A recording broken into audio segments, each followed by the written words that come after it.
शासनाच्या ऑनलाईन औषध विक्रीच्या निर्णयाविरोधात धुळे जिल्ह्यातील मेडिकल दुकानदारांनी आक्रमक भूमिका घेत एक दिवसीय बंद पुकारला। या बंदमध्ये जिल्ह्यातील तब्बल 2,500 मेडिकल दुकानदार सहभागी झाले असून शहरासह ग्रामीण भागातील अनेक मेडिकल दुकाने दिवसभर बंद ठेवण्यात आली। धुळे जिल्हा केमिस्ट अँड ड्रग्स संघाच्या नेतृत्वाखाली मेडिकल चालकांनी काळ्या फिती लावत रस्त्यावर उतरून शासनाच्या निर्णयाचा निषेध व्यक्त केला।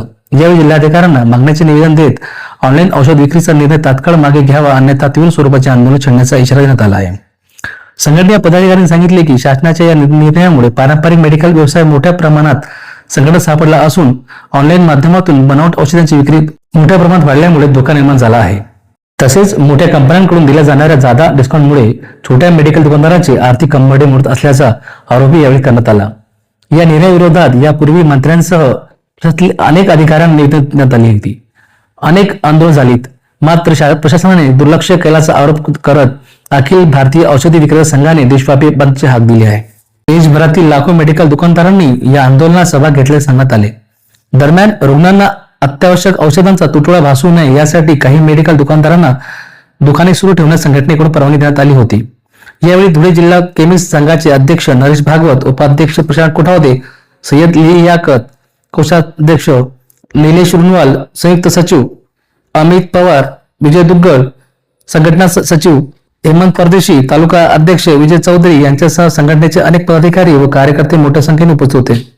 दरम्यान ऑनलाईन औषध विक्रीबाबत देशभरात मतमतांतर देखील समोर येत असून ग्राहक, फार्मासिस्ट आणि आरोग्य क्षेत्रातील विविध घटकांमध्ये यावर तीव्र चर्चा सुरू आहे।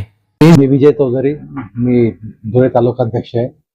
आमचे ऑल इंडियाचे अध्यक्ष जगन्नाथजी शिंदे यांच्या सूचनेप्रमाणे आज आम्ही धुळे जिल्ह्यामध्ये सगळं मेडिकल स्टोर्स बंद ठेवलेले आहे।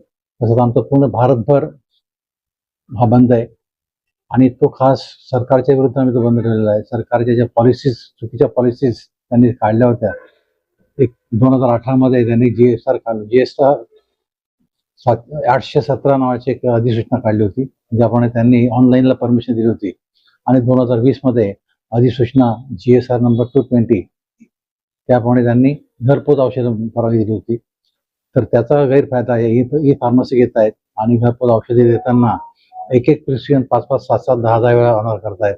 त्या प्रिस्क्रिप्शनमध्ये काही ज्या पाहिजे अशा ज्यांना पाहिजे त्या औषधं देत आहेत, सबस्टिट्यूट देत आहेत, काही नकली औषध देत आहेत, MTP म्हणजे व्हायब्रेशनच्या पिल्स, किट ते देत आहेत, नार्कोटिक ड्रग्स। त्याच्यामुळे जवान म्हणजे तरुणांमध्ये नशेची आदत पडते। तर ते आम्ही समाजाचंही नुकसान होतं, आर्थिक नुकसान होत आहे आणि शारीरिक स्वास्थ्य सुद्धा बिघडत आहे। तर त्याचबरोबर जे डिस्काउंटिंग जे देत आहेत, स्वतःचं भांडवल जाळून ते डिस्काउंट देतात लोकांना। आमचा जो प्रॉफिट आहे सरकारने नियमित ठरवून दिलेला त्याच्यापेक्षा जास्त डिस्काउंट ते देत आहेत, माहिती करून देतात। पण त्यामुळे आमचे काही काही दुकानं बंद झाले, काही बंद व्हायच्या मार्गावर आहेत। तर आम्ही त्या अशा वेळेला लोकांचा विचार करून आणि आमच्या मेंबरचा विचार करून हा बंद ठेवलेला आहे। कारण सरकार आमच्या ज्या मागण्या आहेत, त्या 2 ज्या अधिसूचना मी तुम्हाला सांगितल्या त्या त्यांनी मागे घ्याव्यात अशी आमची इच्छा आहे, पण ते आमच्याशी बोलायला सुद्धा तयार नाहीत। बऱ्याच वेळा आम्ही त्याचा पाठपुरावा केला, मोदी साहेबांपासून आधी पियुष गोयल, नड्डाजी या सगळ्यांना भेटून त्यांना सांगितलं की आमच्याशी बोला, आमचं फक्त ऐकून घ्या, ऐकायला सुद्धा तयार नाहीत। म्हणून आम्ही आता आमचं हे बंद ठेवलेलं आहे। आज आम्ही मोर्चाही काढला होता कलेक्टर कचेरीवर, त्यांना निवेदन दिलं, त्यांना रिक्वेस्ट केली आमच्या ज्या भावना आहेत त्यावर पोहोचवा। फक्त हा बंद ठेवताना आम्ही काळजी घेतलेली की आमचा बंद हा जो सरकारच्या विरुद्ध आहे, लोकांच्या विरुद्ध नाही। बऱ्याचशा मेडिसिन आमच्या कंपनीचा जे शासनाचं काही एकजूट झाली की नाही, एखाद्या वेळेस पब्लिकची सोय करण्याकरता त्यांना ऑनलाईन घरी औषधे मिळावे हा हेतू असेल। काही वृद्ध असतात, काही डायबिटीसचे पेशंट असतात, जाऊ शकत नाही कुठे, त्यांची त्यावेळेला भावना चांगली असेल, त्या भावनेचं चांगल्या भावनेचं त्यांनी केलंही असेल, या आधी सुद्धा काढल्या असतील, ऑनलाईनची परवानगी दिली, घरपोचची परवानगी दिली। पण ह्या दुसऱ्या ज्या ऑनलाईन कंपन्या आहेत ते त्याचा गैरफायदा उचलत आहेत आणि वाटेल ते पाठवत आहेत। मग या अशा कंपनीचे हायकोर्टाने डिक्लेअर केलेलं आहे, सरकारला विचारणा केली त्यांनी की तुम्ही हा कायदा एक तर कायद्यात रूपांतरित करा अधिसूचना, नाही तर मागे तरी घ्या।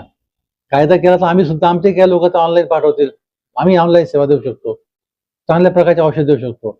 पण ते कायदाही करत नाही, अधिसूचना मागे घेत नाही आणि त्याचा फायदा आहे मधले लोक ही फार्मसीवाले घेत आहेत आणि वाटेल ते पाठवत आहेत अगदी। जर आपल्या मागण्या पूर्ण झाल्या तर आपली भूमिका काय असते?